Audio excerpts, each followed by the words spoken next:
Hi folks, this is Dr. Rob Sivers, the Carb Addiction Doc, and for those of you who are familiar with my work, you understand that I have an addiction approach, not a dietary approach.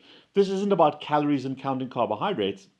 This is about understanding why you use them to excess. Because carbohydrates aren't the problem. It's someone's relationship with them. And yet we've created all these keto diets and all these wonderful things. It worked for me, I lost 20 pounds and I've kept it off for a year or two. A year or two is a moment in your life.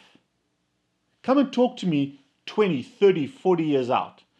I'm 20 years in, and I have the humility of relapses, several relapses through my life during those 20 years. And I'm fortunate and lucky that I've had support to stay on track. Because most of you won't, most of you don't. Remember the Dr. Atkins days? Everybody lost a ton of weight. Oh, I'm Atkins forever. Where the hell are you now? So don't be so cocky to think that this is forever. And along those lines, the reason why I'm talking about this is because I want to call bullshit on low-carb lookalikes. Bullshit on keto crack. Low-carb ice cream, keto lookalikes, keto brownies, keto pizza, keto this, keto rice. Those are the drugs that made me fat and sick. Rice and pizza and cake and brownies and ice cream. I don't give a shit what's in it. It's concepts that we're addicted to. Alcoholics will drink mouthwash. The number of times I've eaten unsweet baker's chocolate because it had the word chocolate on it confirms that I am an addict, and you are no different. So lookalikes may be sexy on some diet where somebody has calculated carbohydrate content and said, well, this is made of almond flour, this is made of... I do not need to be eating brownies or ice cream for my nutritional well-being. Brownies and ice cream and all the other lookalikes are purely for this thing. They're for my addicted brain. There's no difference between keto lookalikes and a smoker trying to quit smoking by using a low-tar cigarette, or an alcoholic using a low-alcoholic light beer instead of whiskey. You're an addict. If you've been fat or type 2 diabetic or had metabolic syndrome, have hypertension, have had heart disease, you are a drug addict.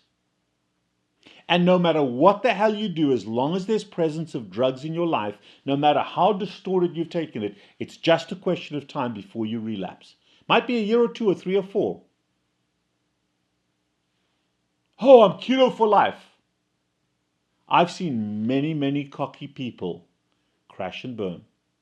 Have the humility to get rid of emotional eating. Emotional or addictive eating is not just what you eat. It's how you eat and why you eat. And the reason why you're eating that keto ice cream is not for your nutritional health. Don't make the mistakes that so many dead people have made before you. You are not all-powerful. You are not the omnipotent one that will survive keto ice cream. It will kill you. And on the flip side, if you're going to screw up with ice cream, eat Haagen-Dazs or eat the best ice cream out there. Because addicts love to screw up and then rationalize and justify and minimize and trivialize and rationalize to themselves why it was okay to screw up. The fight is with the word permission. And once you grant yourself permission, that's it, you're toast. Whether that toast is low carb or high carb, I don't care. You're toast. Don't do toast. I know that a lot of you are going to argue vociferously with me. Come and have this conversation with me over a tub of ice cream in 5 years' time. I love you and I care about you.